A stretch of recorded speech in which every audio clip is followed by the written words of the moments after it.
Hi, I'm Lawrence Krauss, and welcome to the Origins Podcast.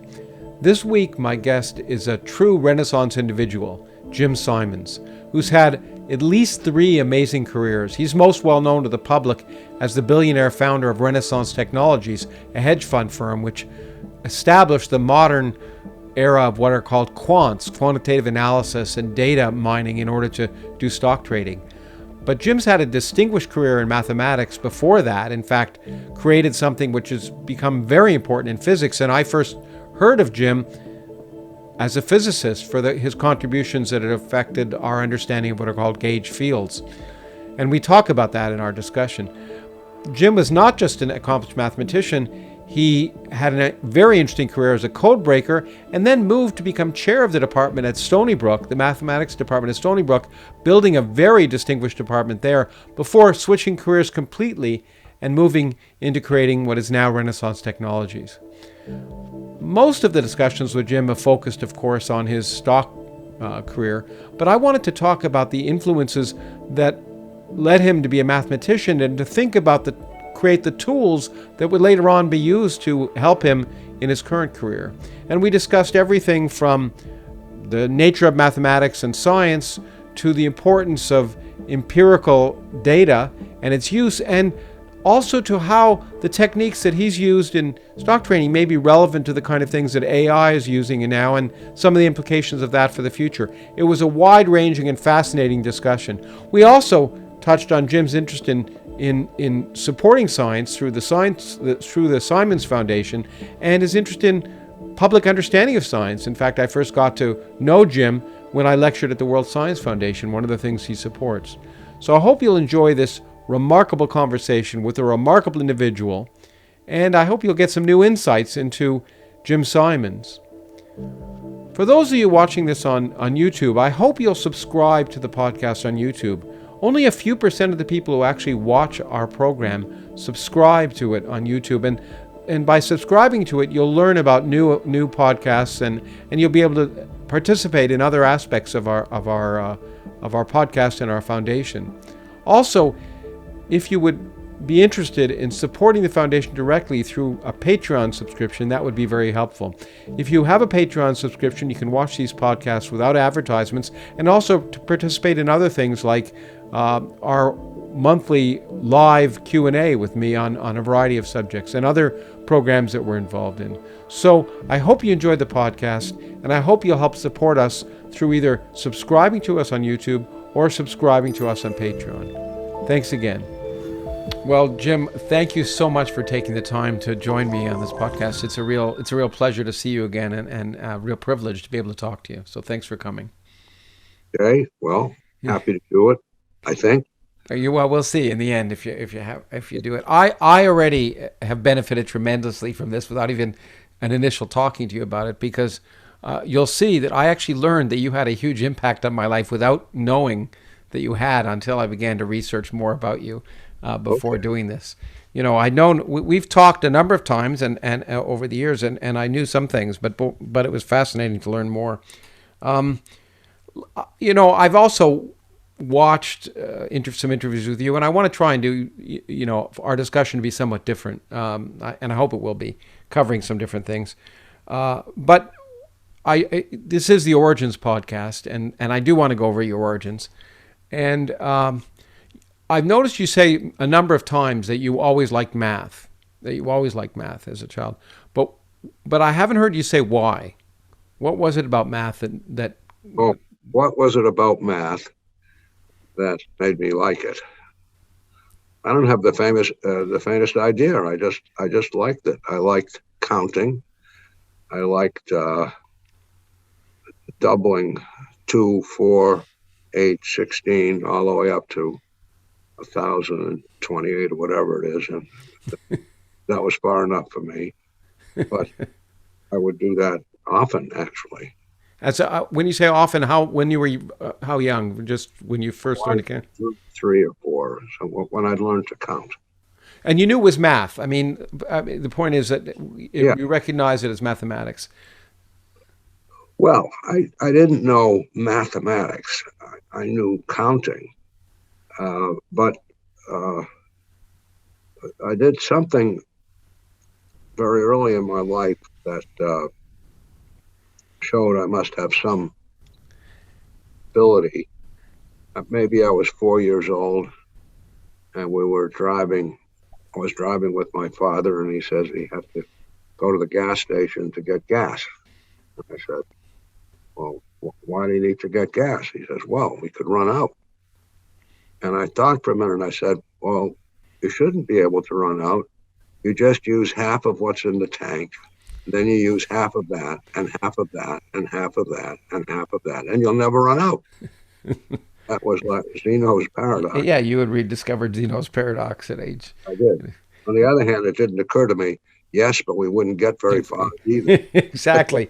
Well, no, in fact, okay. Now I've heard you mention this Zeno paradox and discovering it when you're young, which is fascinating. And the fact that you hadn't occurred that you wouldn't get very far. But one thing I hadn't heard, and I wanted to ask you about that specific story, so I'm glad you brought it up, was who did anyone give you the resolution? I mean, did your dad say anything, or did anyone? When did you come to realize that paradox was sort of solvable, or at least finite? I mean, Yeah, was it much later, or? I don't remember. I don't remember. Well, let me go back then to actually in you interacting with your dad there, because I wanted to talk about the influence your parents may or may not have had on you in terms of your interest in math or science or anything else. Your father was a businessman, or no? Or Yeah, well, he was in business. He was first. He worked for 20th Century Fox uh, all his young life. Actually, he graduated eighth grade, and then I think he actually took a job with them delivering films or something. Uh, and he went to night school, but he kept falling asleep, so he didn't finish night school at all. So he was with 20th Century Fox. In those days, um, well, in those days, he became a salesman after a while, and in those days, the company, the movie company, would have 5 films that they were peddling at a time, and you had to take all 5. So the theaters had to take all 5. Now, luckily, they had Shirley Temple. yeah, sure. And everybody wanted Shirley Temple. So as long as the 5 had a Shirley Temple in it, which it didn't always, of course, they would take all 5. So he drove around later in New England, and I have a distinct memory, and I was quite little, of my mother leaning over me in the crib saying, "I hope your father is going to be all right." And I Wow. think that was the hurricane. There was a very big hurricane in New England. And I think that was the hurricane, and he was out on the road somewhere. But anyway, he drove around, and then he became the sales manager. And so he could stay home and, work from the office at home. And then, and he did okay. My grandfather, who had a shoe factory and was a wealthy guy In Boston or in Massachusetts, or? in Massachusetts, it was in Haverhill. The factory was in Haverhill, which was north Yeah, part sure, I know where it is. Yeah. of Massachusetts. And he told him, oh, he would do fine and he'd get a piece of the business. So my father took the job, but he really didn't like it. Oh. He really didn't like it. And as for getting a piece of the business, it turned out my grandfather made a lot of money, but he also spent it as fast as he made it on horses Oh. and women. He was quite a womanizer, as it turned out. I didn't Yeah. know that when I was young, but he liked the ladies. So my father was just kept working for him. He probably got a raise of some sort, but he really didn't like the job. But well, that was it. He didn't like the job, but he stuck with it He did for stick with it. quite a while. Finally, my grandfather sold the shoe factory, and he went to work for the guy who bought it. And so my father was in the shoe business for many years. Interesting. So was my father in a different way. My father just sold shoes, didn't So, make them. yeah, well, Now he had an eighth grade education when he went out to work, and then he tried to do night school. So did he never had a high school degree or anything like that? no, What about? he took a course once at Harvard, an extension course or something. That was all. Maybe that was in business, or I don't know what the course was. Okay. Now your mother, did she have any more education than him or no? Yeah. My mother had a high school education. In those days, not so many women went to college, Sure. and she didn't go to college, but she did go to art school. She was a pretty good painter, and she went to art school and some kind of finishing school, I think, whatever they called it. But she didn't go to college, and I was an only child, not for want of trying, but my mother had 4 miscarriages after I was born. Wow. And turned out that there was something wrong with her uterus, and she had to have what's called a hysterectomy, which they remove the uterus, and you can't have any more children.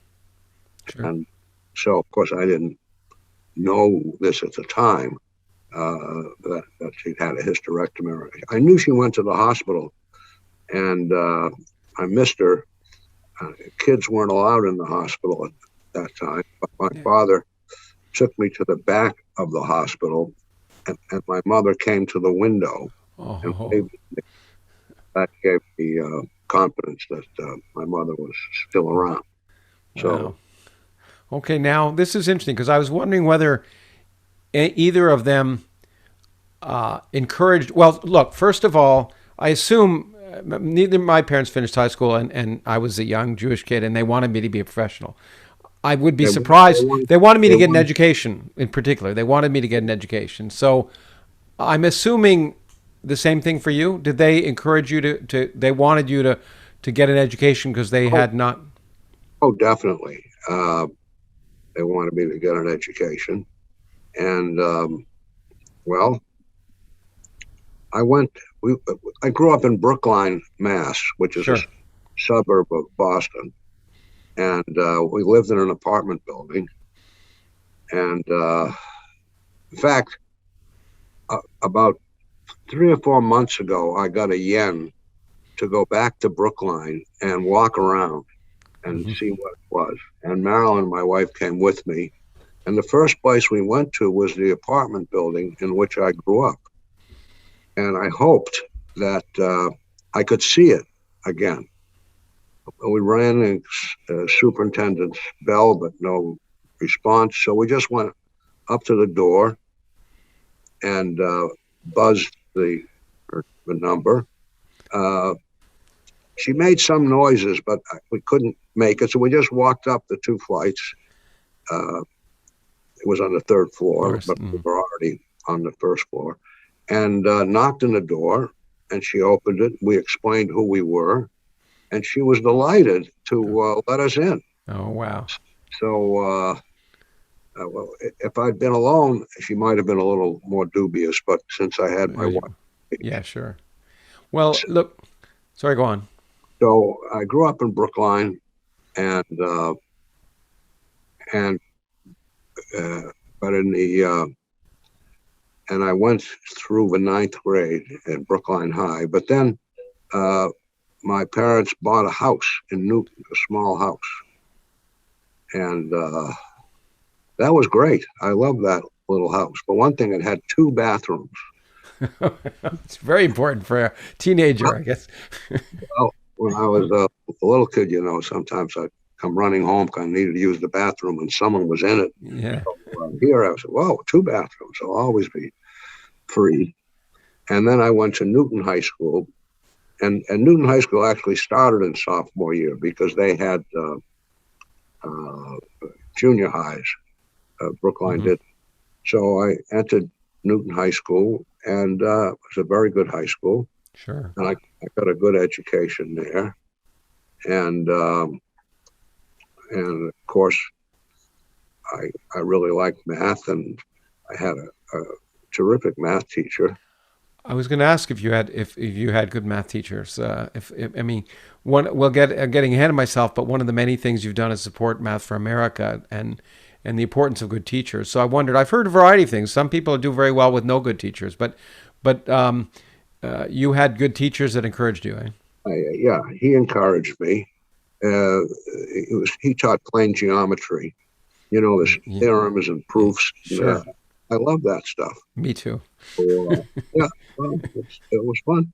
Yeah. And, can I ask you that just to raise the question? One of the most things that was fun, geometry was probably the most fun, I think, maybe in high school. But one of the reasons was, and I don't know if this ever happened to you, but there'd be proofs you'd have to give for certain things, and they'd be on quizzes sometimes.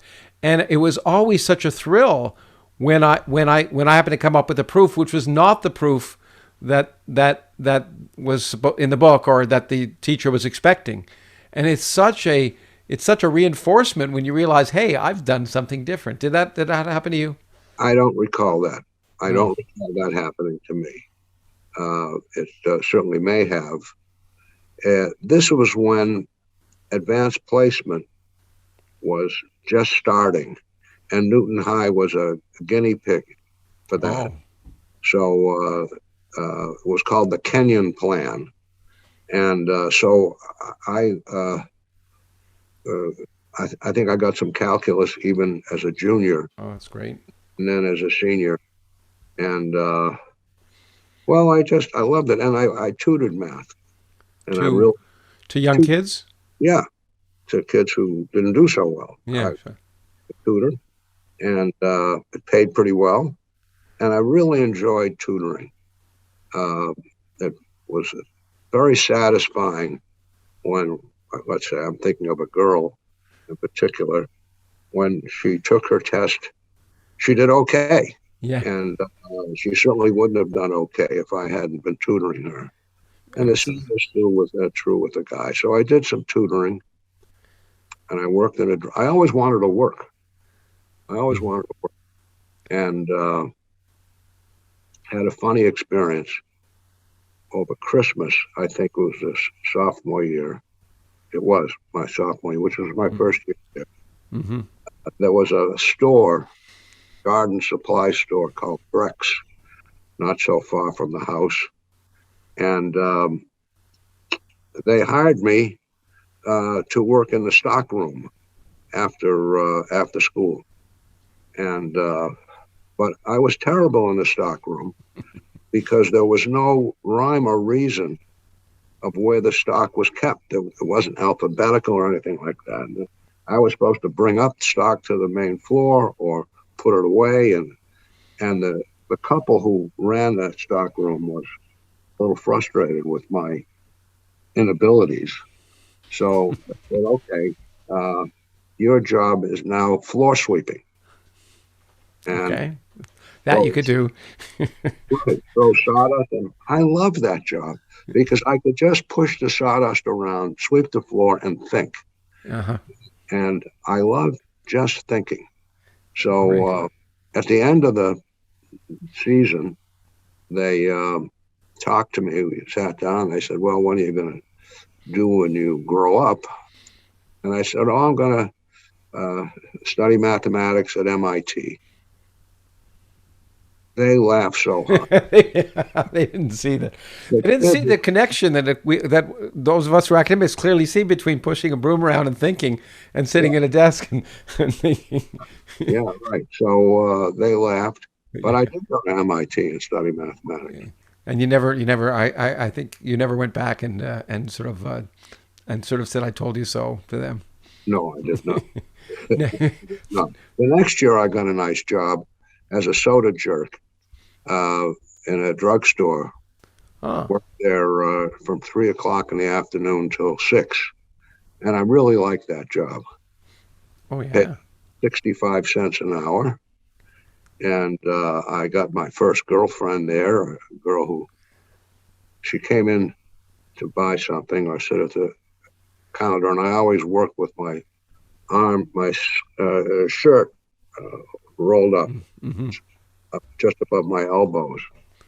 And she said, she was kidding around. She said, "Don't your elbows get cold?" I said, "Well," and the next day she came in with elbow warmers that she had Oh, knitted, two wooden woven triangles, just the oh. size for elbows, with some straps that you could strap it.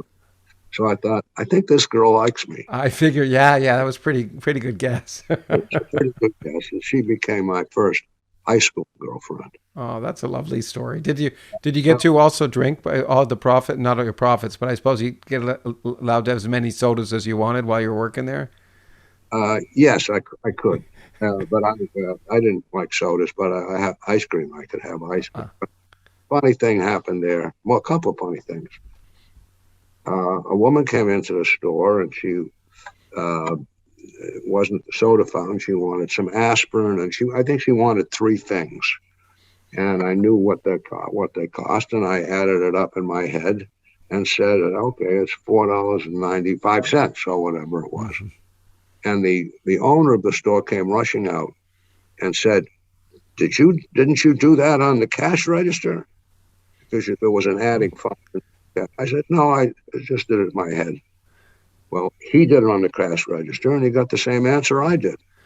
From then on, when doctors came in, because he loved doctors because he made most of his money giving Oh, prescriptions, and he would call me over and said, "Watch this," and then he'd rattle off three or four numbers.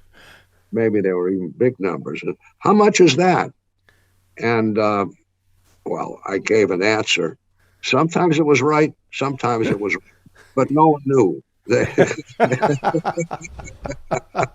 what was right or wrong. And so he touted me as a genius. oh, that's nice. So Well, you mentioned doctors, and I want to get there in a second because when we get to let's go back to your parents for a second. So they wanted you to be educated. Did they want you to be a doctor? they wanted me to be a doctor. Did they encourage an interest in science or math? If they knew you were interested in it, did your parents specifically The encourage one who that? wanted me to be a doctor was our doctor. Yeah, that's what I heard actually. Your Yeah, doctor wanted you to be a doctor. doctor wanted to be a doctor. He knew I was a smart boy, and a doctor's a great job. And I didn't want to be a doctor, but I said, I want to be a scientist of some sort. I knew enough to know that, and he said, "Yeah, but you can't make any money that way." Well, I fooled him too, Yeah, you fooled him too. That's right. but it took a long time. Yeah, no, it's interesting because my parents wanted me to be a doctor desperately, and my brother to be a lawyer, and he became a lawyer. And then there was more pressure on me, and my family doctor, who was a person I revered actually, because my mother had made I would say the mistake of wanting me to be a doctor and telling me that doctors were scientists, and that got me interested in science. Yeah, And well, doctor, well, to some extent, yeah, that's right. and to some extent they were, but you were much wiser than me. You knew right away you didn't want to be. It took me a long time. I was in probably on my second last year of high school before I suddenly realized that I liked science and that doctors weren't necessarily scientists. So it was a big blow for my mother. But in your case, it was Yeah, your family doctor who. it was But my you family now doctor. you knew you wanted to do math, and you knew you wanted to go to MIT. You even Well, told the. I thought I'd go to MIT. I also applied to the University of Chicago, where I was accepted, and I applied to Princeton, where they didn't accept me, and Brown, where they didn't accept me. But MIT and University of Chicago are two places that were better than Brown, Yeah, actually. in math especially. Yeah. So I decided to go to MIT, It was close to home. Is that the reason? I was wondering whether it was because it was close to home.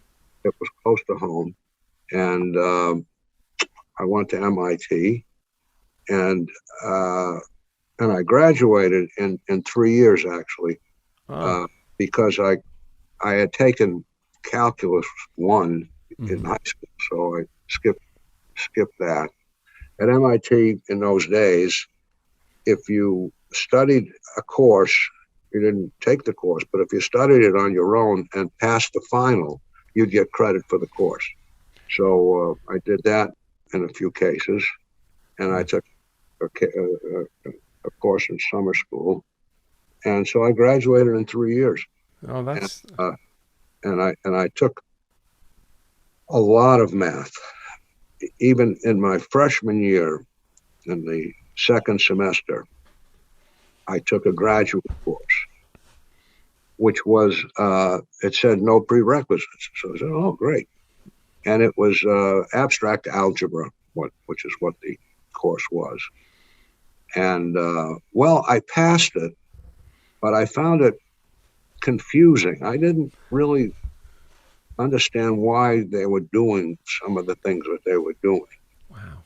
But that summer, I got a book on the subject, and within a week or two, it clarified, became totally clear why they were doing these things. And so I took the subsequent course in the next 2 years. They were all on courses, which got tougher and tougher. And I think I was the only undergraduate in those courses. But so I took a lot of math.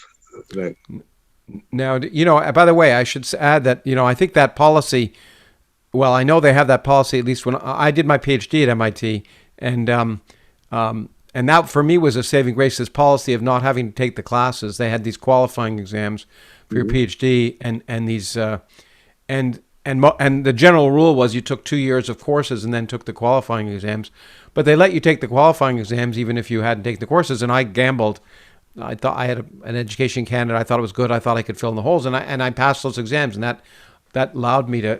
And what did you study at MIT? I did my PhD in physics, although it was at the time it was mathematical physics, because we'll get to that. Because I did my undergraduate degree in mathematics and one in physics, and in fact I want to ask you about that, because I want to ask you why math and not physics for you. I didn't like physics. Why didn't you like physics? I didn't like physics because, in some sense, I did not. Let's take the notion of a force. Mm-hmm. What is a force? If they had written down a vector field, yeah, over the real. That's a force. That's something, but I didn't like physics. I had to take a physics course. Sure. Yeah. And I didn't like physics. The reason I'm asking is it fascinates me because, I did, when I was an undergraduate, I also did history, but then in my university, the most challenging course was you could do 2 degrees at once if you did mathematics and physics. And I thought, oh, okay, I'll do that. It was up in Canada. And I thought, okay, I'll take that because it's challenging. I thought you were at MIT. No. For my PhD as an undergrad, I was in Canada. I went to MIT for my PhD, and so I took math, and I took math with all these very, very good young math students in physics, and it was a revelation to me. Well, first of all, interestingly enough, what you said resonated. I did very well in math. But it was an abstract algebra course when I realized, and I got an A in it, I remember, but I realized I had no idea why they were doing what they were doing. And that was when I realized that I wasn't, that if I hadn't realized already that I wasn't a mathematician, that I could do math well, but I couldn't see where to go next. And whereas in physics, it was quite the opposite. And what was a revelation to me was there were a few kids in that math group who were much better mathematicians than me.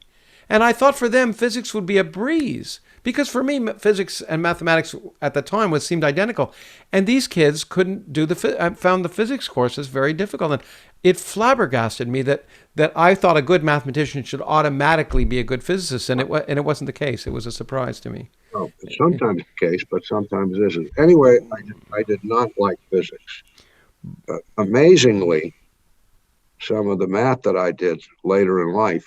Of course, we'll get there. I knew you first as a Princeton Symes. I guess a lot of people did, but I want to get there slowly. You say you didn't like physics, but you said something in an interview somewhere that fascinated me because again, I guess I resonate with a number of the things you said in a number of different areas. But you said, I was going to ask why geometry rather than algebra or number theory, or what was it about geometry? And that's the fundamental question. But let me preface a little.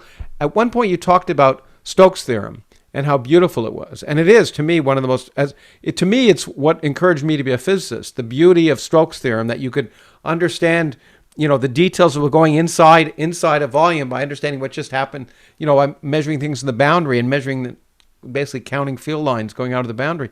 It was beautiful. And I thought that's the beauty of physics. But obviously for you, that was the beauty of mathematics. But you did say, was it Stokes' theorem or something like it that encouraged you why geometry and not the other areas of mathematics? Right. Well, I didn't like number theory particularly. And algebra I was good at, but when I started learning differential geometry, and I think it was there that we learned about differential forms and the modern version of Stokes' theorem. Mm-hmm. I was just blown away, and I knew that I wanted to study differential geometry. That would be that was what I wanted to study, and when so I graduated in 3 years, but I stayed as a graduate student for another year, and I worked with a guy named Singer. I know his Singer. Yeah, I know him. Yeah. And he taught me Lie groups and Lie algebras and that kind of things. I loved it all. Yeah, but then they suggested that since Chern was leaving the University of Chicago to go teach at Berkeley, I should go to Berkeley and work under Chern because he was the great man in differential geometry. So I said, okay, and I got a nice fellowship, and I went to Berkeley.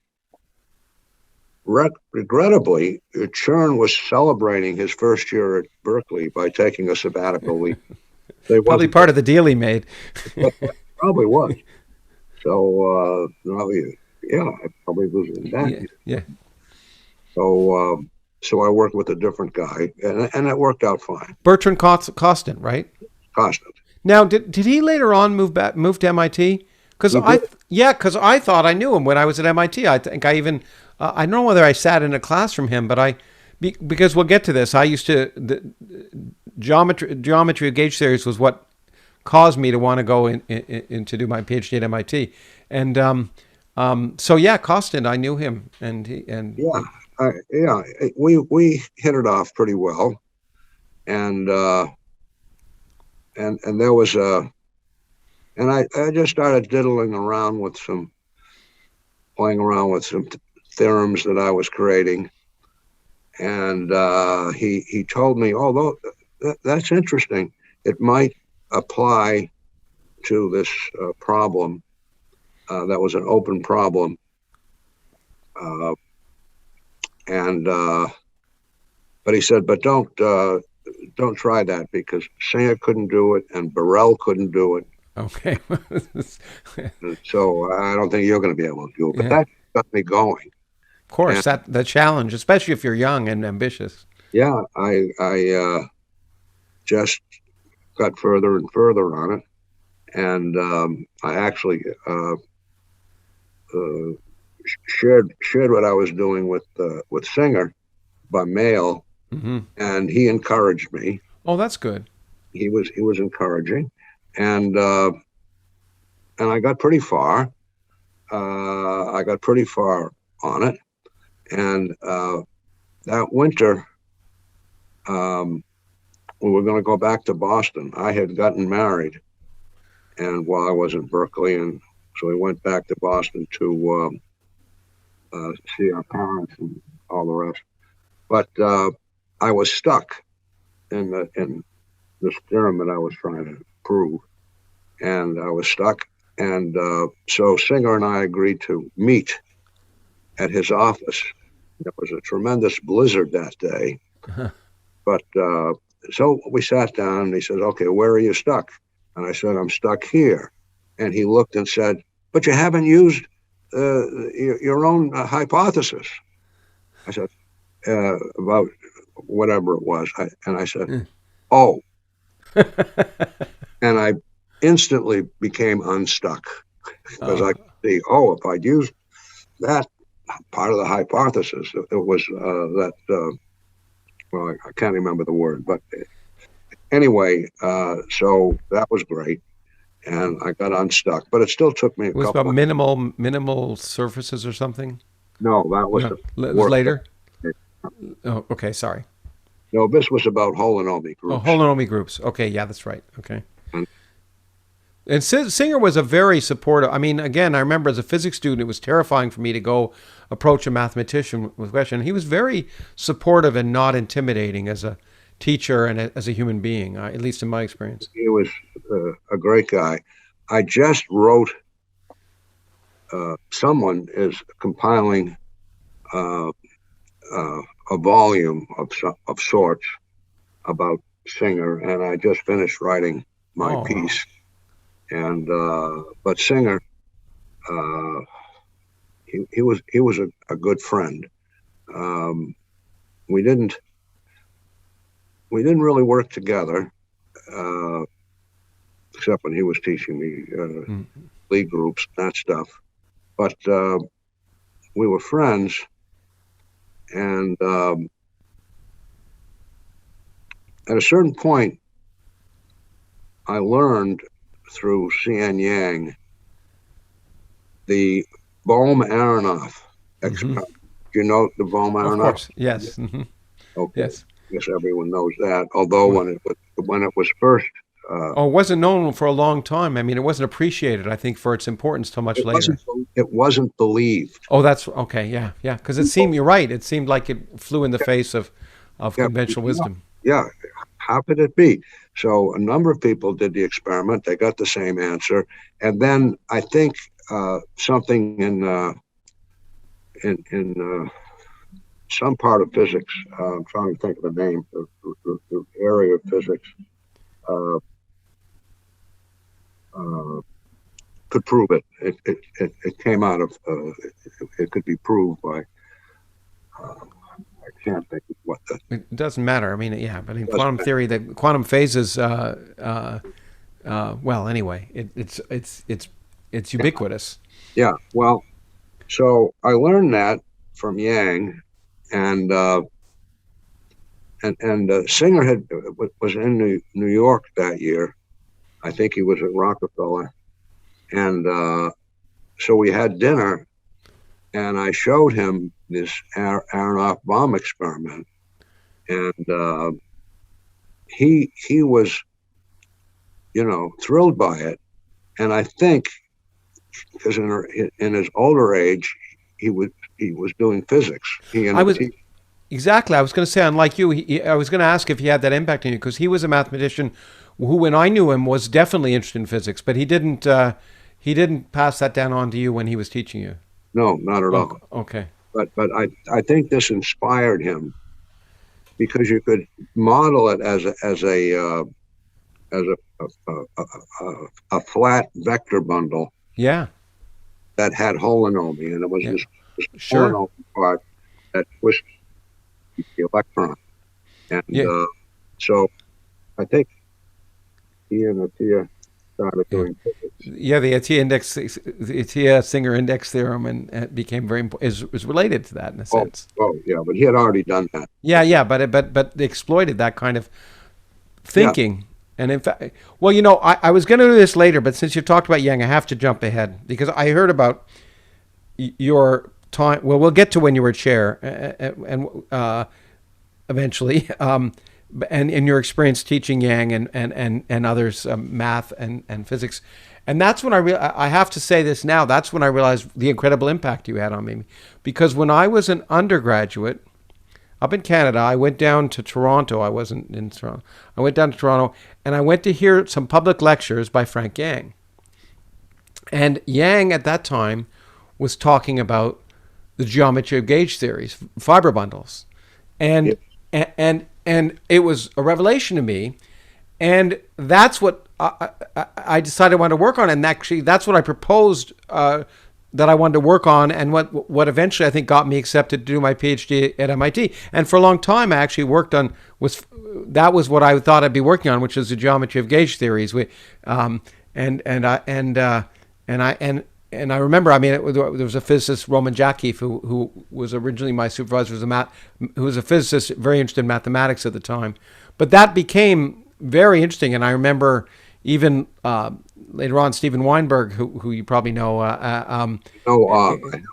never met him. Oh, he was a wonderful man. But when he learned, I remember in his class, and when he learned that I knew about geometry of gauge theories, I was so.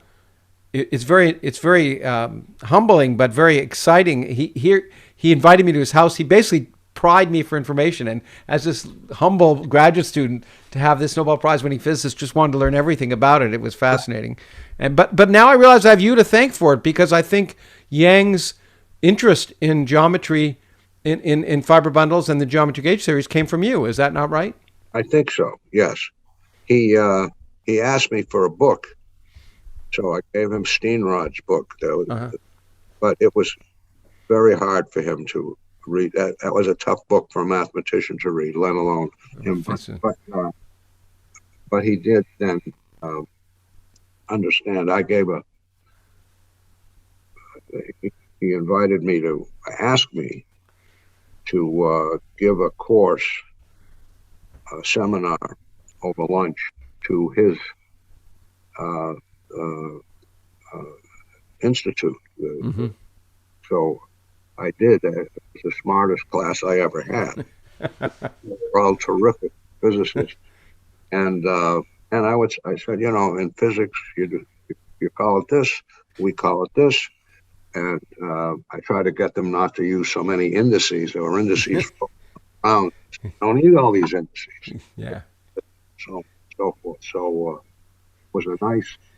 Yes, I gave maybe 6 of these lunch things, and then they gave me a present, which was a giant dictionary, one of those that takes 2 arms to hold the dictionary, because I'm a terrible speller, and they realized terrible speller, so I said, maybe we'll give them a dictionary. So, nowadays, you don't have to be a good speller thanks to computers, but in those the early days, you had to be. Yeah, the indices is one interesting thing. I'll tell you something else about Weinberg, which is interesting. You may not have heard, because I took many of my graduate courses from Steve, and Steve was, indices. There were indices everywhere, and in fact, his first book on general relativity is full of indices, and that's how I learned general relativity. I picked up his book and read it. Actually, I took it first as a math course, as a graduate course when I was an undergrad, not from physicists, but then later on in life, when he redid his book on relativity, he basically said, differential forms are the way to really picture this. So he eventually came around himself to recognizing the differential forms as a way to think about it. Differential forms was a very interesting invention, actually. That and the D operator was all very, very beautiful. And that's, of course, the way, that's what I learned at MIT with Stokes' theorem. It was formulated with differential. So. Yeah, I didn't hear it as formulated as differential forms till much later. Of course, I learned it from physics, and then it was only later. And I guess that's what got me turned on to thinking about the math of being associated with physics. Now, Costin, you went back to MIT for a while. Yes, at the same time as Costin did. Oh, you moved together. Oh, interesting. Yes.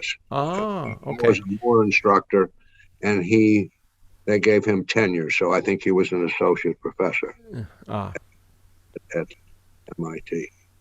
and then you were there. Then you went to Harvard from there. And is that right? After you were at MIT, So and yes and no. I did go to Harvard. It turned out that I got interested in business in in that first year because I had some friends in Colombia, South America, two mm-hmm. in particular, who uh, had gone to MIT, and they were down there. They were doing different things, but I was certain that if they got together, they could make a good company, a manufacturing company of some sort. I had been to Colombia when we graduated at MIT.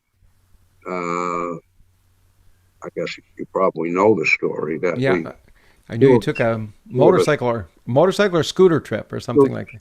we took motor scooters. They had just come into vogue, and we had Lambrettas. I remember, and Wow, we were. It was Boston to Buenos Aires or bust. Uh, but amazing that you would think of doing that on a scooter. yeah, well, we got halfway. We got to Bogota. That's still a heck. By the way, I have to ask. That's still a long way to go on a scooter. I had a motorcycle, and it wasn't comfortable enough. But I can't imagine going thousands of miles on a scooter. It Well, we must have. did. We Yeah. did. I almost died at one point, but I didn't. And we ended up in Bogota. And well, the Jewish community in Bogota was astounded at us. So we would get invited to this and that and so on. Oh, But that's nice. what I learned about Colombia then was that if something had been imported and then you manufactured it there, imports would be blocked. So you could get a monopoly Oh, I see. because that was to encourage Local industry. manufacture in Sure. Colombia. Yeah. So anyway, in the middle of my first year at MIT, I went down for a week or so to Bogota and said, "I'm not going to leave until you found a business." Well, we found a business while I was there, and it was to manufacture vinyl floor tile, Okay. and that was not imported in, so we thought that would be Oh, good.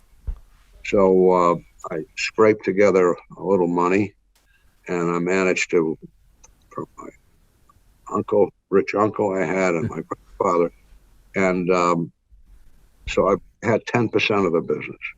oh, okay. And then I thought, maybe I'll go down there and work at that business. This was after my first year as a Moore instructor. But I realized I don't want to do that. I don't want to do that.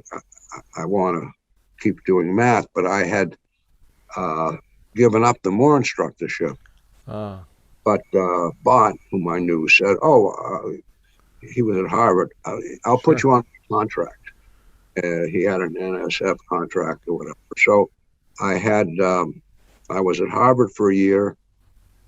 Just I didn't have to teach, Uh-huh. and then they made me a Assist. assistant professor, and that's when I was starting to work on minimal surfaces and varieties.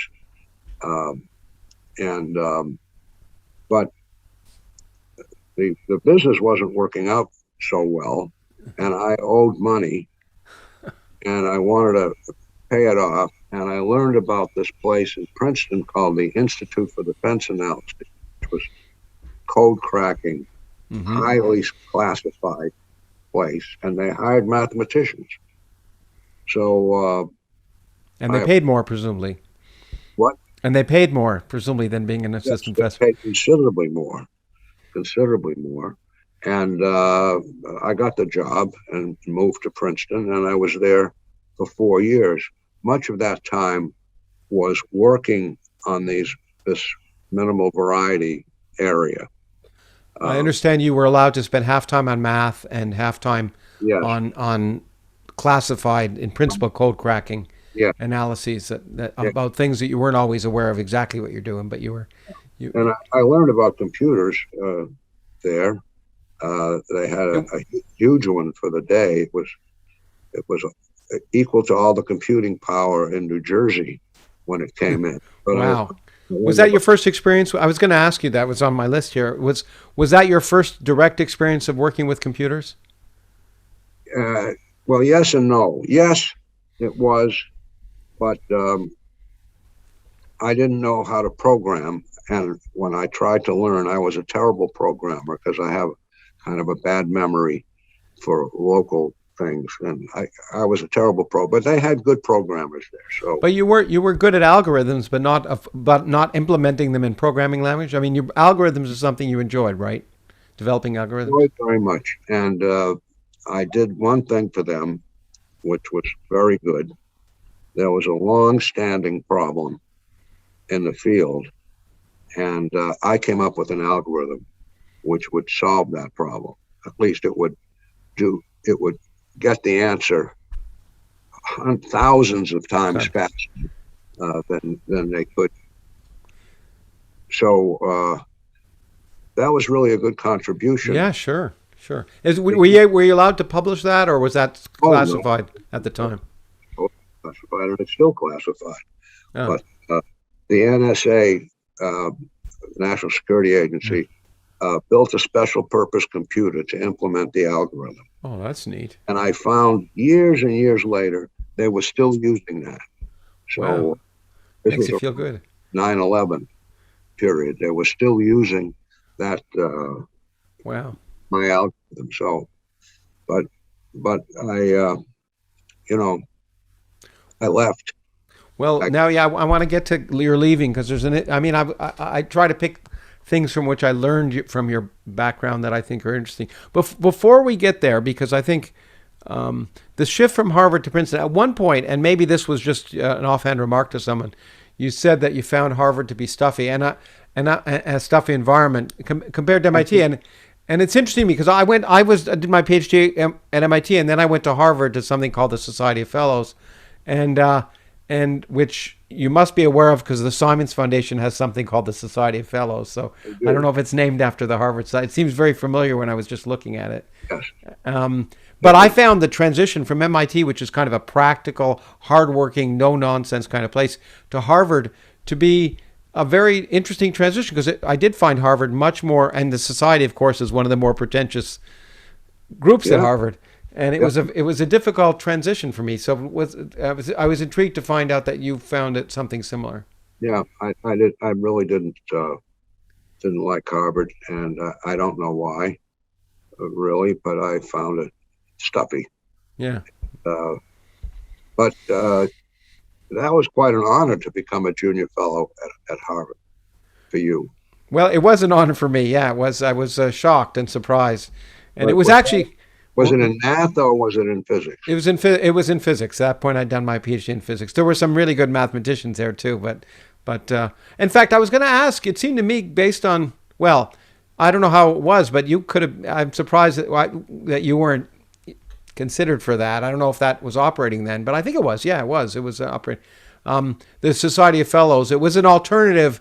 Maybe you'd already gotten your PhD. It was at that time for many people it was an alternative to doing a PhD. By the time I became a junior fellow, at least in the sciences, most people already had their PhDs. In the humanities, the many people who had it didn't have a PhD. And I have to say, by the way, that kind of honor, I don't know if maybe it didn't happen. It was very difficult for me because I was in that community of MIT, Harvard, which in the physics community was small enough so that I used to take my courses at Harvard and there were seminars back and forth. Yeah. Hmm. But I was a nobody as a graduate student. I mean, I was who I was, but no one knew who I. And then the minute I got appointed junior fellow, suddenly all of the faculty at Harvard knew who I was, and I had not done anything of significance that I was aware of. And it was a very difficult thing to have a very prestigious position and at the time feel like But did you have your PhD already? I had, well, I had been I've been named a junior fellow before I got my PhD, but by the time I began, I had my PhD. But it was very difficult to be surrounded by people and have this expectation that I was something special when I hadn't really, in my mind, done anything special at all. And I found it took me about a half a year before I got over that. There's a syndrome or whatever it's called where you don't feel competent and I felt like I was fooling everybody. But you didn't have to teach, I think, right? No, that was the best part. I didn't have to teach. And the other thing that for me that encouraged me, and I say this because I know that the Simons Foundation and your own interests are wide, not just supporting science, but also supporting popularization for science, which is obviously something I've been quite interested in for much of my life. The thing that the society encouraged me was to go beyond just physics.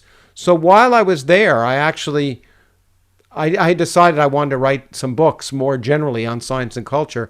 And it was while I was there that I actually got my first contract to write a book. I didn't actually write that particular book for later on, but the idea was that you should be free to do whatever you wanted for 3 years and unencumbered by anything. And which is, I understand, the purpose of your Simons Fellowships. And it's a wonderful thing for young people now. And I guess I'll say this for the young people who are out there that, there's so much pressure on people right now. And normally you had a postdoc and you have 1 or 2 years and you have to try and produce and show things to get your next job. And to have some time, a 3-year period, which is a substantial amount of time, where at least for the first 2 years, you're not really under any pressure except to think, is a very valuable thing. It's almost as valuable probably as pushing a broom around. And anyway, in any case, it was... it was a fortunate thing, and I actually worked. And interestingly enough, that when I heard you mention Bott, at that time when I was at Harvard, and Bott's group, Raoul's Bott group I remember sitting in on a class for him when I was doing my junior fellowship because I thought it was a time I should try and learn some math as well, and he was very interested in geometry and physics as well. Both he and Singer became very interested in physics, or potentially interested in physics. I don't think at that time they were doing any physics. I think that came later. What you mean later than when I was, or you? Say it again. I mean, when I was there, they were interested in physics. But you're saying when you were talking to them, they weren't interested in physics. Yes, I don't think they were that interested in physics. I mean, Singer and Atiyah did the index theorem. Index theorem, which is not physics. Maybe it could be used in physics, but the index theorem was a great result. So was Church-Simons, which was pure mathematics, and of course became, that's before. Yeah, that's how I first obviously knew of you as before I knew about the Simons Foundation, about your work in business, and you've talked eloquently, I think very importantly, about how. I learned it turned out to be very useful in Gage theories and trying to understand the topological properties of Gage theories, and then eventually became a whole new area of mathematical physics called Chern-Simons theories. But the important thing was that you had no notion at the time of developing it that would have any application whatsoever, right, in physics? Absolutely none. I didn't know any physics or very little. But I thought the math was beautiful. It is. I got that was when I was a chair at Stony Brook, and I decided I wanted to learn characteristic classes thoroughly. So I set myself a problem. As a combinatorial formula for the Euler characteristic, edges minus, Yeah, I know the formula. Sum of edges and faces and so on. I wanted to come up with such a thing for what's called the signature of a four-manifold, and it's a nice construction, but I wanted to see if I could make a combinatorial version of that, and I started to work on it, and I got pretty far, but then I got stuck on one term, which did not yield to anything. But it did turn out that it was a function that on a three manifold, which had very interesting properties, and that was the roots of Chern-Simons with that three manifold example, and it was really quite a wonderful thing. This function. It was a conformal invariant of a Riemannian manifold. It was a conformal invariant. It was only defined modulo the integers. So 0.08 and 0.8 and 1.8 were the same. So it was so it took values. You could think of it as taking values in a circle. But anyway, it was interested mod z. And I showed that I went to calculate it for a three manifold sitting inside, immersed anyway, in four space. And I calculated the answer, and it came out to be zero mod z. Came out to be zero. And I thought, wow. Then I calculated it for three-dimensional projective space, and it came out to be a half. So then I realized, okay, so three-dimensional projective space cannot be conformally immersed in R4. And anyway, I showed this stuff to Chern, and he just said, well, we could do this in all dimensions, and not just three. And I was a little dubious, but we started working together, and he was right, and so that became Chern-Simons. But it never entered my head that it would apply to physics. Yeah, no, I think there are wonderful examples like that I think are incredibly important. And by the way, it enters physics in a number of areas, but in particular, to try and understand the Gage, for the listeners who aren't experts, Gage theories describe all the known forces of nature, really, and the fields that we now think of as electricity and magnetism and even gravity, and trying to understand the mathematics of these. It turns out what's called the topological properties, or the properties that don't depend on sort of detailed natures of the spaces, are very important and telling and useful to understand processing physics called instantons, and so that this classification of Chern-Simons and something that the integral of which is something called it has an index is very important. But it was important, as you say, from a mathematician's point of view, because of its mathematical beauty, without any knowledge at the time of Gage theories or what it would work on. And I'll jump ahead because I suspect we're not going to get to the end of everything I want to get anyway, so I want to at least get some of these important questions.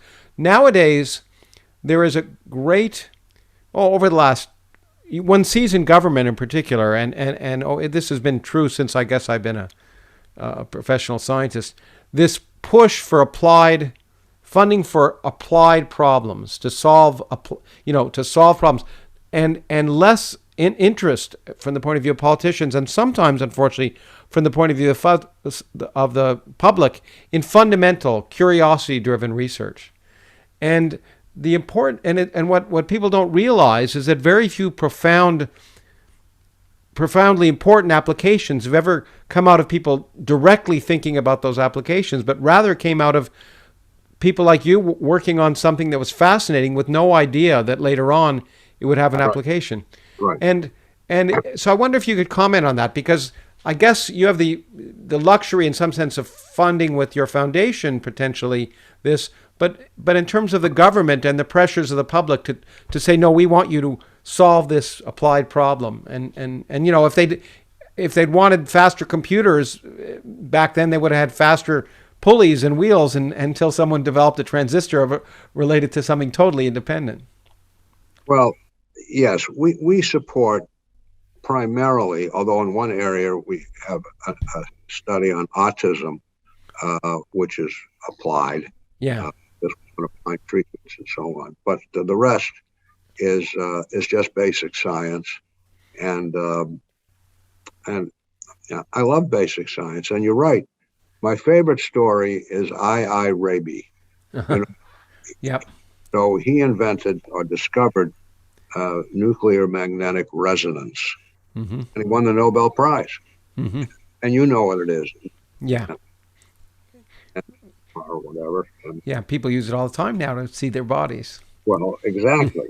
Uh, so he won the Nobel Prize. A few years later, two guys came along. I think they were German, and realized you could analyze materials with this, and they won the Nobel Prize. And subsequently, another two people, one of whom was at Stony Brook, realized that you could take pictures. Now, they didn't want to call it nuclear magnetic resonance. They didn't want the word nuclear, it would frighten people. Yeah. So they called it magnetic resonance, MRI Magnetic resonance imaging. imaging, yes. And now I don't think I. Raby, he probably wasn't alive by then, but whatever dawned on him that there were machines implementing what he discovered all over the world, Yeah. thousands and thousands of machines that could look at your shoulder or whatever.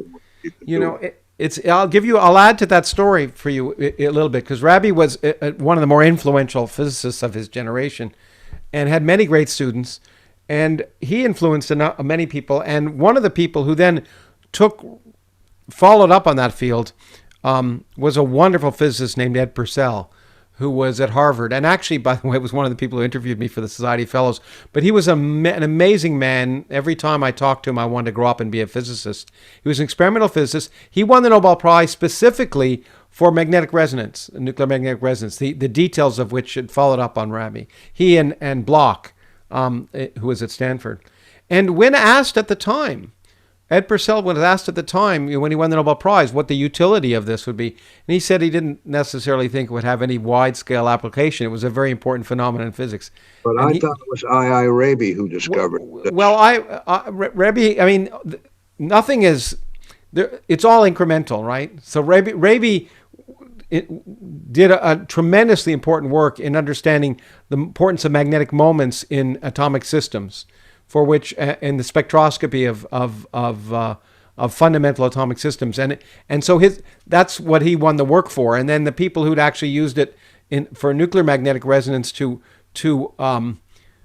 allow you to do a new kind of spectroscopy, to follow up on the spectroscopy of Rabi, were Purcell and Bloch and others. But I remember those guys specifically said at the time of the Nobel Prize. I remember at least Purcell said he never thought it would have an application, and you know.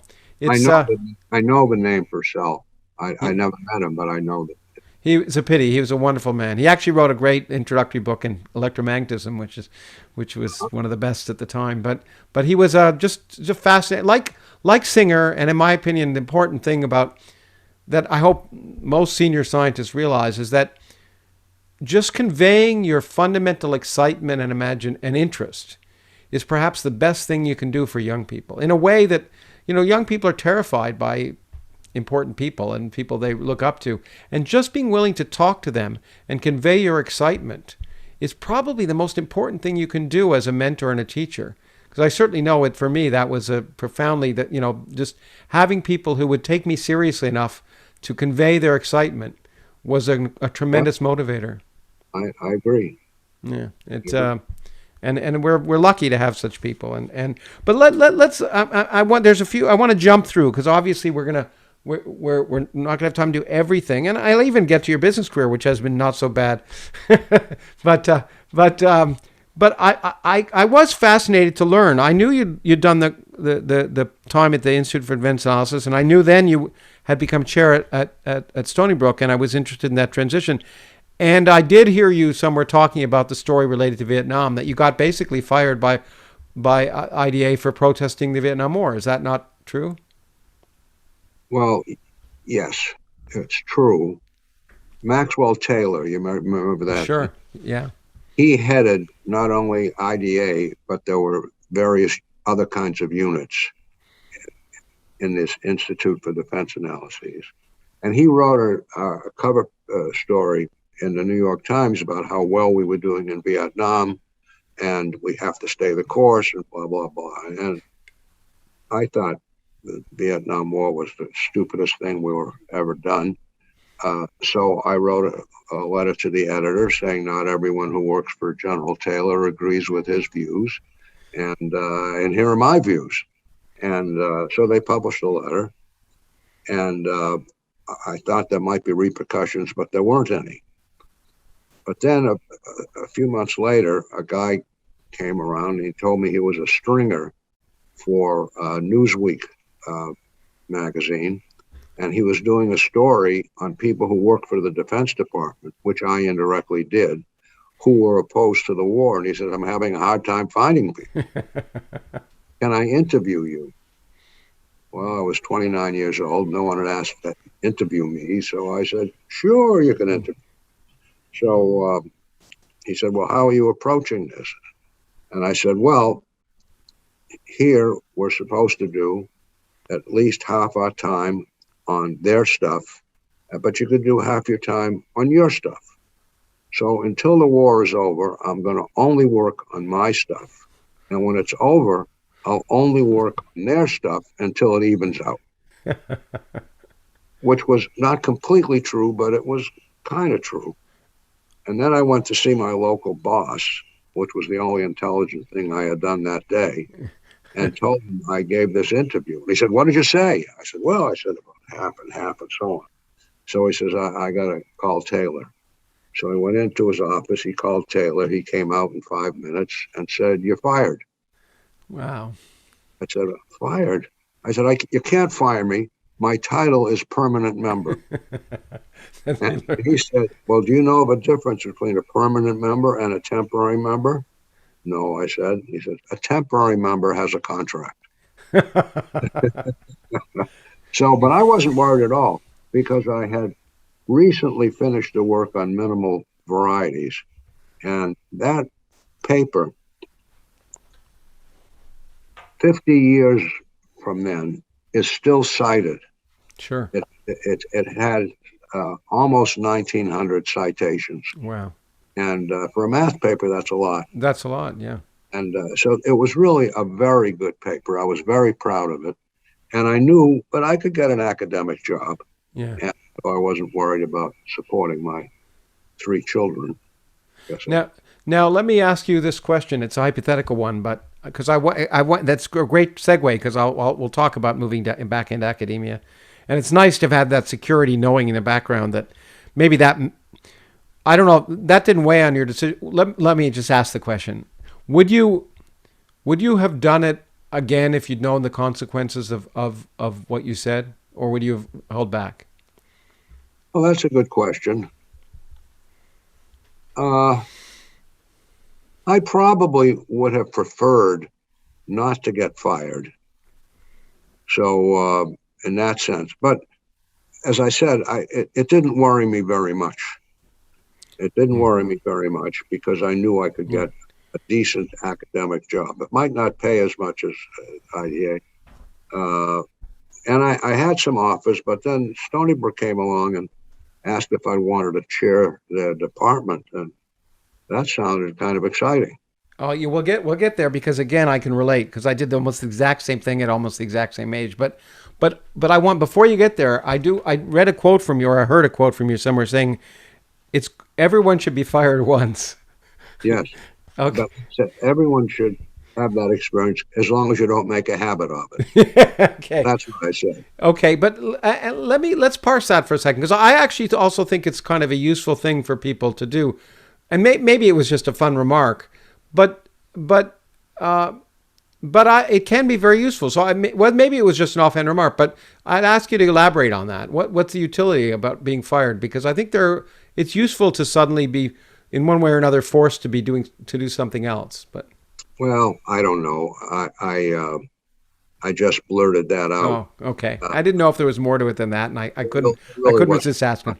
But But I you thought it was a funny remark. it's a great remark. It's a great remark. Yeah. And maybe that's why I heard it. It's a good soundbite. You moved to Stony Brook, and how old were you? Like 40 or No, what? third. Only 30. Okay, so you're much younger. You Yeah. know, I moved to become chair of a department. I taught at Yale, and I moved. At that point I was 38, but I moved to become chairman of a department which was had a reasonable history, but was at a sort of a low point at Case Western Reserve in Cleveland, and The physics department yeah, the physics department, and at, but at Yale. no, I was in the physics department at Yale, and then I moved to become. I left that to become chair of a much smaller department in some sense at Case Western Reserve. It's a university in Cleveland, Yeah. and It's a good school. it's a good school, and the department had a distinguished history. Michelson was its first professor, Albert Michelson, and but and ended up having that same position he did. But it was invigorating, and people. There were a number of reasons I chose. I was kind of young, and people said, "Why did you want to move into administration?" But I had this opportunity to have 12 new faculty positions to hire, to build a department, to create something new, and it was very attractive to me. So I wanted to ask you about that, about your experience and what attracted you to be a chair. Because if you're young, people say avoid administration. Don't do it. Well, I just thought it would be fun. The pay was pretty good, and the department was weakish, so I knew there could be improvement. And I just thought it would be fun. And it turned out I was a very good recruiter. I love recruiting. Me too. And you like it? Yeah. Yeah. It's really fun to find great people and lure them to your operation. So so I did two things in those few years. I started what became Stern-Simons, but I also, the first year, I hired 10 people. The second year, I hired 10 people. Wow. And had to fire a few who didn't have tenure. Oh. And we built a very, very good department, especially in differential geometry. But we'd also hired a guy named Jim Axe, who was, I don't know if you remember that name. Yes. But he had won the Cole Prize, and he was an algebraist. And he was the most famous guy we had on board. But you hired from Cornell or something? You lured him away from Cornell? He was at Cornell, and I lured him away from there. And but then we hired a lot of very, very good people, and the department became, a very good department. Yeah, and that's a very satisfying thing. Let me ask you another personal question, I guess, because it was my experience, and I don't know if it was yours. When you're a young academic trying to make your way up, and of course you sort of left for a while, so maybe this is different. You're really always thinking about yourself and how to and your own problems, your own academic problems, the things you want to do, the research thing you want to do, and it's not really an altruistic field in that sense. And when I became chair, it was not only a thrill to be able to recruit good people and to recognize talent, which in retrospect is a very satisfying thing to know that you've helped a young person that's talented. But I also found it very surprising how fulfilling it was for me to help other people do what they wanted to do well. And I don't know if you had that experience, to be able to find that you're actually helping other people build a career and be excellent. Did you find that? Well, I found it more when I went into business. I was gonna ask that only because I realized that I'm jumping ahead because I thought maybe that experience might have primed you, because as far as I can tell, and unlike most of the interviews with you, which I assume are largely about your incredible success as a quant, but is that one of the reasons you were so successful, it seems to me, if I try and distill this, is being able to bring in really talented people and let them run and with their talent. Yes, and let them run. You have to have good taste in selecting people, and but then you don't sit on them. You let them do their thing, and that's very satisfying. And again, when I went into business, um, that was even more important Yeah. in a certain sense. And I hired some terrific people there and let them, as you say, do your thing. But do you think your experience as chair helped prime you for that or not? I mean, the sense of hiring faculty and saying, okay, we think you're good, now do good things. It did. I mean, I learned how to manage people. Which Uh, is very difficult and yeah, something you don't learn as an academic as a rule. right.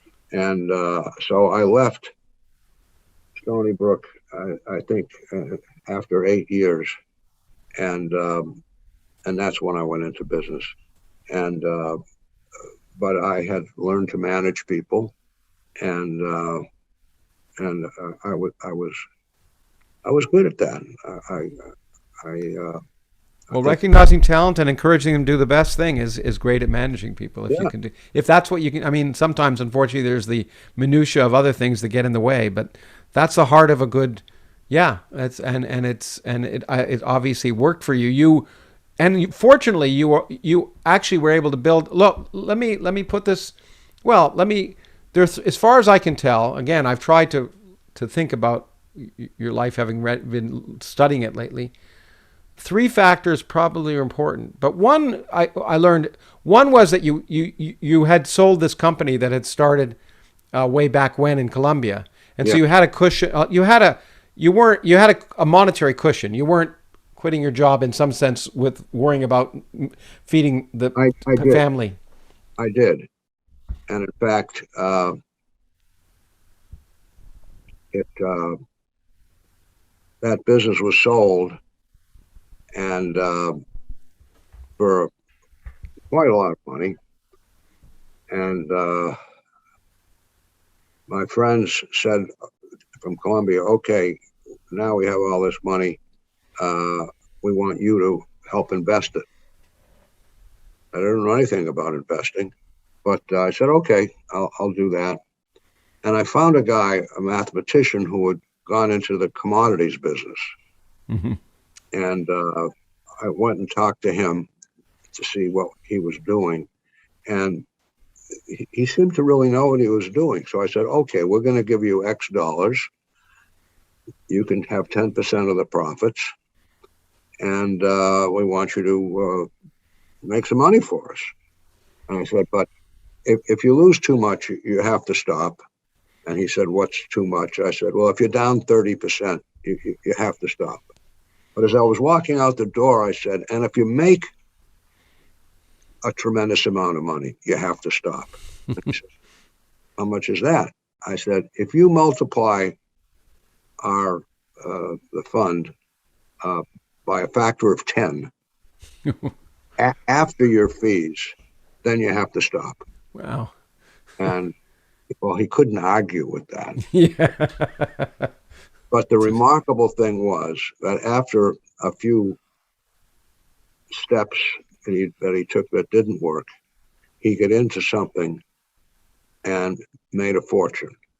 In 9 months later, he had multiplied our money by a factor of 10. Wow. And Wow.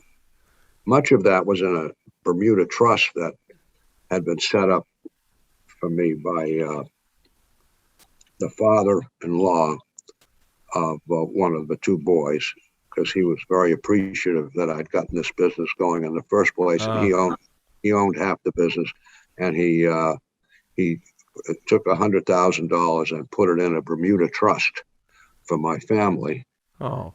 and so that 100,000 was invested with Charlie, and that became $1 million. Oh. So now I'm ready to go. So so I don't know how we get into that, but No, well, the fact that well, yeah, I we got into it by saying I knew you'd had a cushion financially, which makes it a little easier to switch to quit academia. I think yeah, obviously, yeah, but the other thing was that you had So that was certainly a help. There's no doubt about it. And it might have been a harder decision if you were going paycheck to paycheck. Yeah.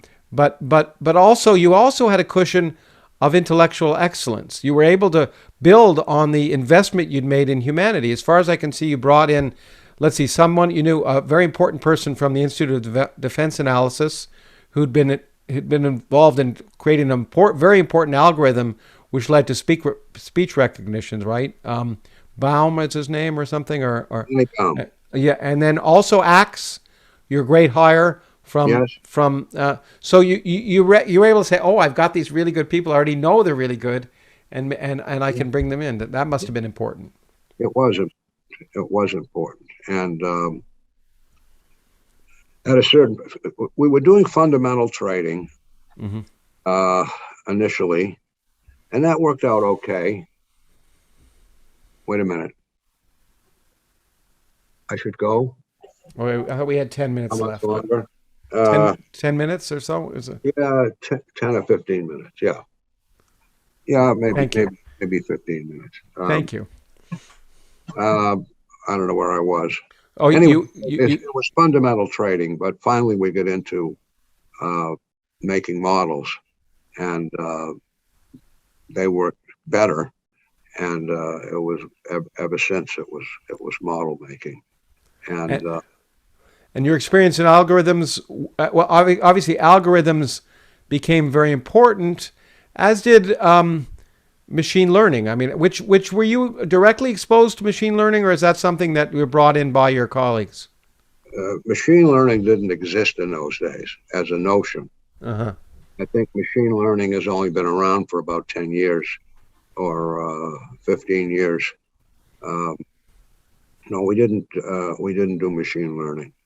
But the idea of in some sense, in some sense, looking at having a vast storehouse of data that you could analyze and look for patterns. Yes. What became a central feature, obviously, of what that's what we did. We had a tremendous amount of data, historical data, tick data, even the tick. We had a ton of that, and the way it worked is a guy would think, oh, well, maybe this would be a predictive signal, and he'd cook up something, and then we could test it, back test it for the previous 10 years to see does this really work, and if it was statistically significant, it would go into the business. So that's the way it worked, and it probably still works that way. It still works that way. It's called black box, right? But and I'm intrigued by that because in some sense, I've done a lot of discussions with people in the past and written about AI, but the idea that basically patterns can be discerned that you might not discern yourself, but by looking at data enough, and that's how Tesla can look and find, in principle, hopefully that someone's not a pedestrian but a stoplight. Is that a black box can come up with saying this is what you should do, but it never tells you why you should do it. Absolutely. And it's frustrating for people. And I understand early on it was a natural tendency for you guys not to believe it, to say, look, we have an intuition. Why should we trust this machine telling us to do X when there's no rational reason that we can think of doing it? I didn't worry about that. I didn't. If it worked, it worked. And but we had very strong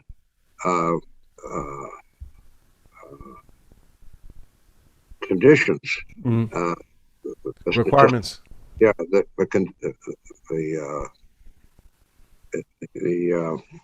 what do you call it? The signal versus the noise, I guess.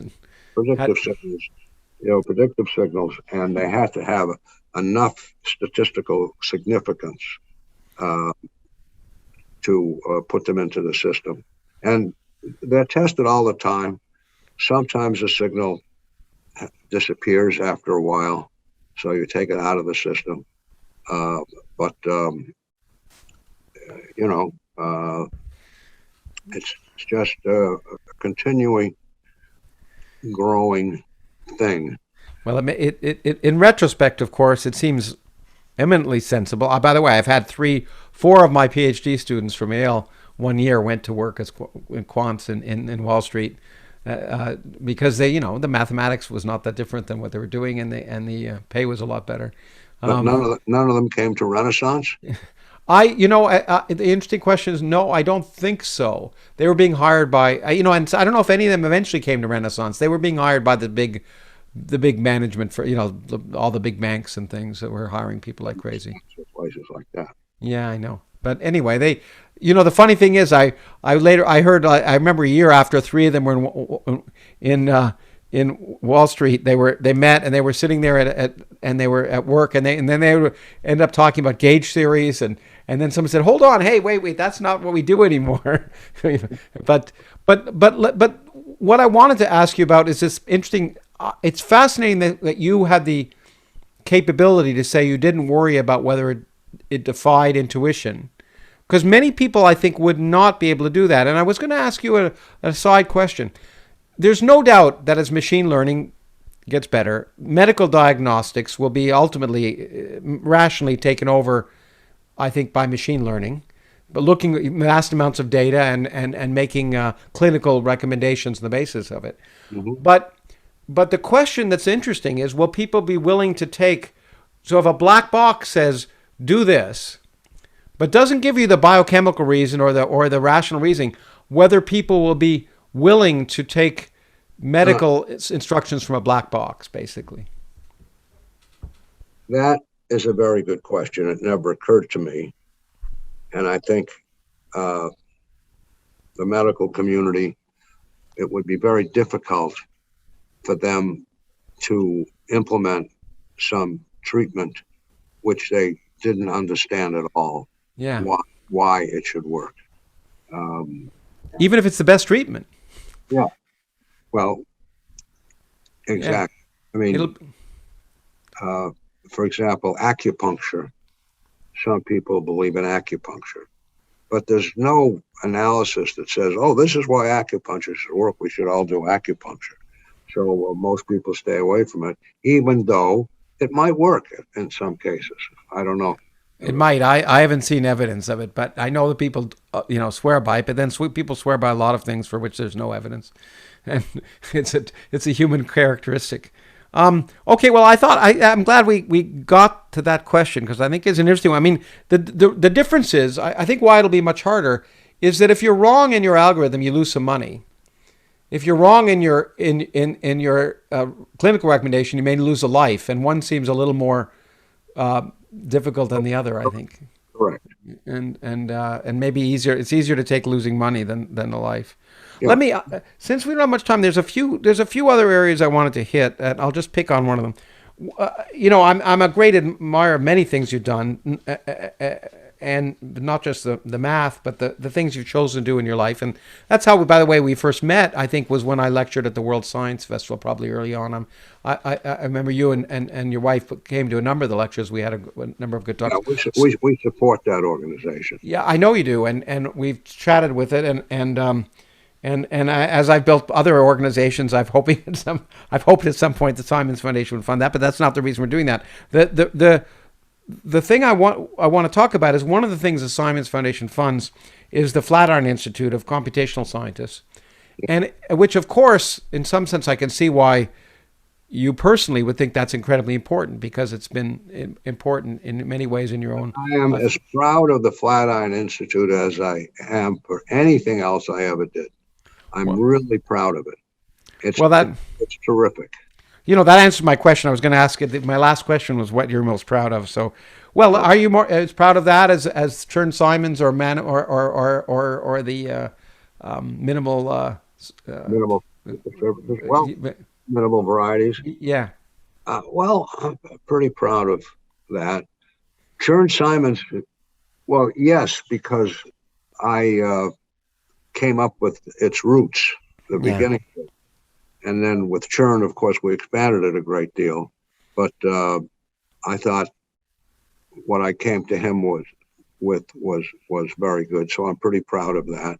Well, you have a lot to be proud of. I mean, you don't have to rank them. I mean, I'm glad to see that the Flatiron Institute up there. But I wanted to ask you a question. It supports computational biology, computational astrophysics, computational quantum mechanics, No, computational mathematics. not quantum mechanics, quantum physics. Oh, quantum physics. Thank Yeah, you.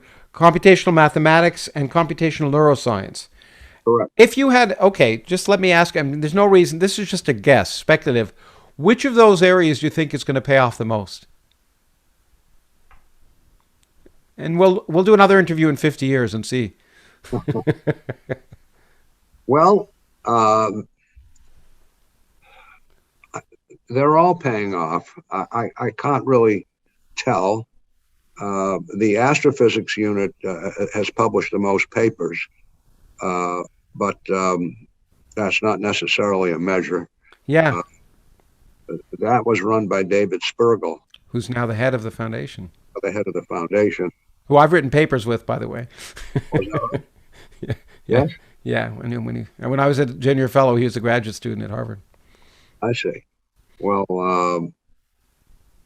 so I don't know which unit is going to pay off the most, but they interact with each other, and in particular, computational mathematics, which was relatively a new unit, is great because it's like glue. They help all the other units. Some of the postdocs there are joint with quantum physics or astrophysics or something. So that's headed by Leslie Greengard, whom you've undoubtedly heard of. Mm-hmm.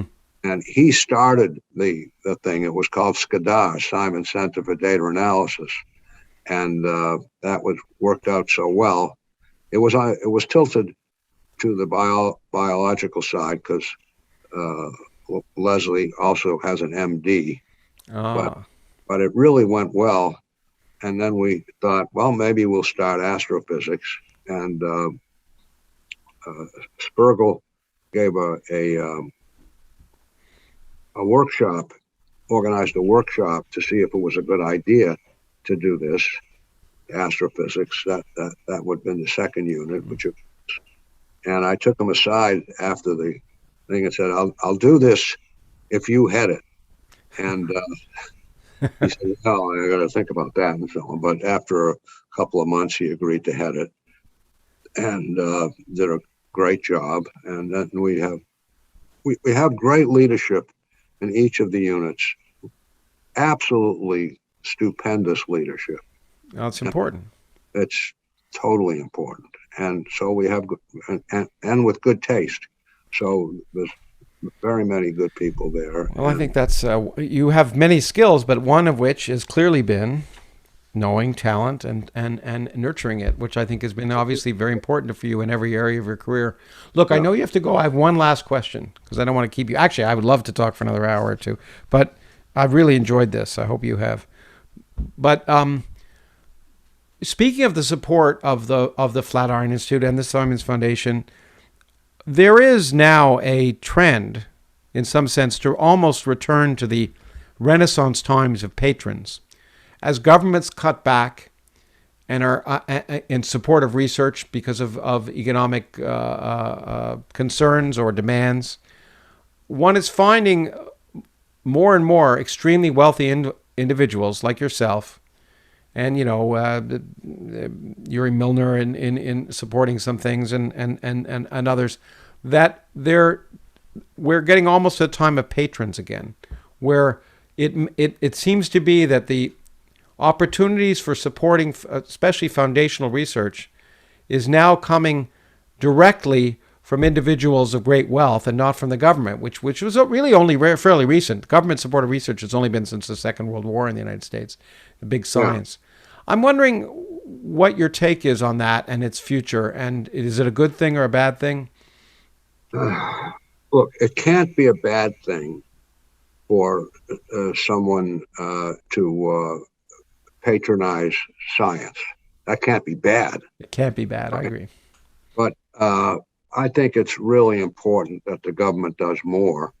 Schumer has a bill that would boost science considerably. We'll see Yeah. if the bill passes. And but I think it's great that there are patrons of science. In fact, we have there's an organization called the Science Philanthropy Alliance, which is consists of people who would like to support science, philanthropists. So I think that's great, but I also think that the government ought to do more, and Chinese Yeah. government doing much more. Yeah, one is seeing much more in China and Asia. One was seeing it in Singapore and in Korea, and that was a great concern, of course, watching the United States having its support of fundamental research decreasing. And the only bad, I agree with you, it can't be bad. The only bad thing could be if governments say, "Oh, look, they're doing it now; we don't have to do it," and that would be the Yes, bad thing. That would be a bad thing. But And and so that is the message I want to give, is that we shouldn't use this. We should benefit from it and the demonstration. And I think, if anything, use it as a demonstration that individuals like yourself can spur really important results with merely a few $1 billion spent at the time. And it used to be $1 billion was a lot of money, and so governments can do a lot with very little. But we have all benefited from your career as a scientist, as a mathematician, an intellectual scientist, and then as a supporter of science. And not just, I say this not just as a scientist, but someone whose whole being has been built around trying to improve people's understanding of science and the scientific enterprise. And so I particularly appreciate what you've done. And so it's been a great. It's always been the times we've talked, it's been a pleasure, but this has been a real thrill for me, and I really thank you for the time you've taken. I enjoy it. I enjoyed it. You're a good questioner and a very interesting guy yourself. Well, you've done a lot of interesting things, I'm sure. Well, I hope. Thanks a lot, and I hope we have a chance to do this maybe once again online, and I certainly hope to do it offline, maybe next time I'm in New York.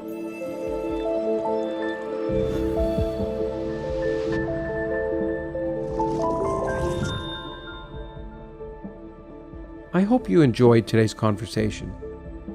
You can continue the discussion with us on social media and gain access to exclusive bonus content by supporting us through Patreon.